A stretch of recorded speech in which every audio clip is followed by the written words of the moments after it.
మనం కలిగినటువంటి ప్రభు ఎలాంటి వారు అంటే ఆయన ప్రేయర్స్ని ప్రైజెస్గా మార్చేటటువంటి వాడుగా ఉన్నాడు. అంటే నీవు ప్రార్థిస్తే తప్పకుండా దాని ఫలితాన్ని నీవు చూస్తావు, ఆ ఫలితాన్ని నీవు అనుభవిస్తావు, ఆనందిస్తావు.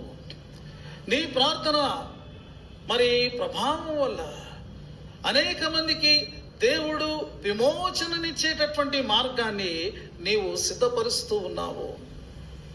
కాబట్టి విశ్వాసి, నీ అనుదిన ప్రార్థనలో నీవు చేయవలసింది, ప్రభువా నేను రక్షించబడ్డాను నాయనా, నీకు వందనాలు.